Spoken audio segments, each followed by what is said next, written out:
Okay, sa mga naghahanap ng road bike, ito ba'y bagong dating tayo dito. Ayan, si Tossic Chester 3.0. Ito, pinaka-latest version. May lumabas ito, Tossic Chester.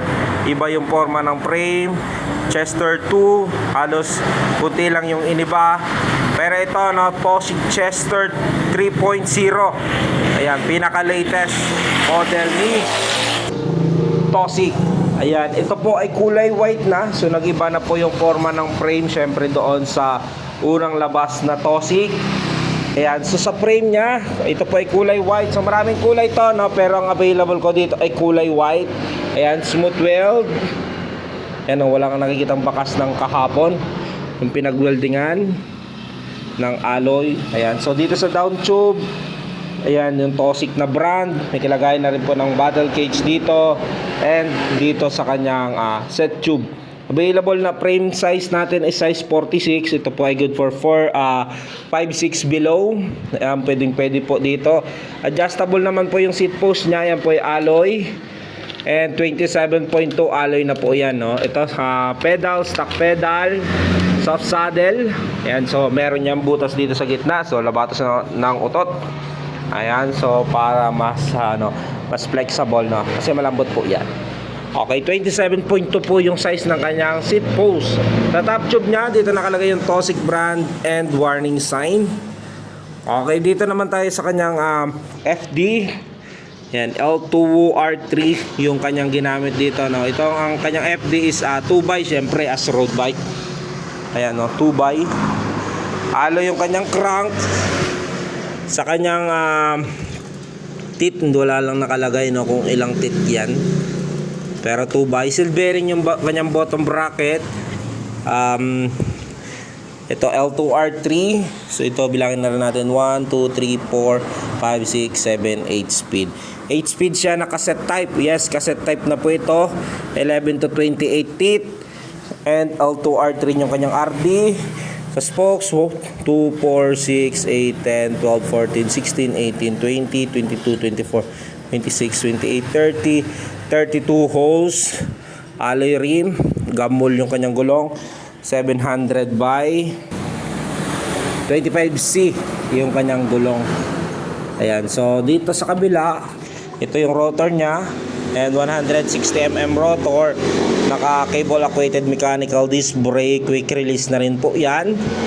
Yung kanyang likurang gulong, Dito naman tayo sa kanyang harapan. So head tube niya, as checking, tapered to, Hindi ko lang sure kung anong mismong actual na sukat nito, kasi bagong labas to.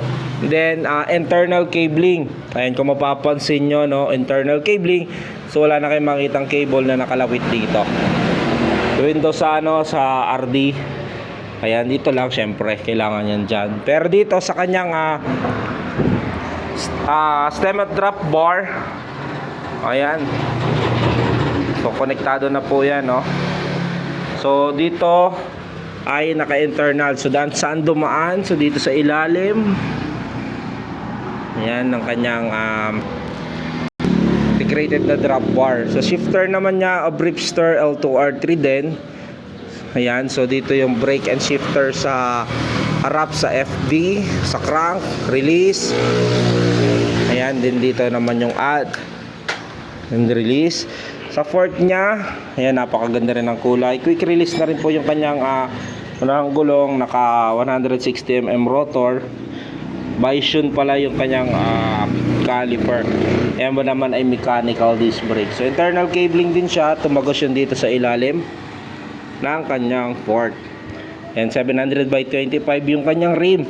Ayan, so available po yan dito sa atin sa JMC Bikes Bicol. Ayan, so kung kayo po ay naghahanap ng bisikleta, road bike na abot kaya at sulit, na yan, gaya niyan, Tossic Chester 3.0 na alloy frame na, internal cabling, alloy seat post, alloy crank, alloy rim, naka 2x8 speed cassette type, naka Bripster or STI natin kung tawagin. Ayan, so meron din nagtanong sa akin yan, sa mga road bike kung pwede siyang gawing gravel bike.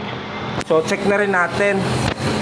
So So dito, yan po yung clearance niya. So comment down below na lang kung anong gulong yung kakasya niyan. Pero kung ako tatanungin, baka kayanin pa nito ang 35C dito sa Ford. Yan, 35C. Dito sa likod, laki pa naman ng clearance. Kakayanin 35C. Yun ay po yung parang pwedeng gawin siyang malapit sa gravel bike. Pag gusto lang naman. Pero design talaga yung frame na to. At sa kanyang design is road bike talaga siya. Itong Tosic Chester 3.0 natin. Ayan, so maraming salamat. And please like and subscribe my YouTube channel, JMC Bike. Check. Ayan, so available din tayo dito sa Facebook page, JMC Bikes Bicol. Ship nationwide po pala yan, kahit saan sulok ng Pilipinas, Luzon, Visayas, Mindanao via TikTok Shop. Price po niyan as 12,000 pesos. Ayan, sa mga gusto rin mag-walk-in, available din tayo sa discount less 300 pesos sa walk-in. Installment, available din tayo sa installment niyan via Salmon Finance. Ayan, available na po dito, no, gaya nito, 12,000 pesos less 300 pesos sa walk-in, cash po yan. Gusto mo siyang i-installment via Salmon, magdala ka lang po ng 1,200 down payment, 1 valid IDs, and cell phone with active number. Ayan po. So ito po yung bagong labas, si Tosic Chester 3.0 na road bike. Napakagandang klase nito. Sulit na napakaangas tignan sa kalsada.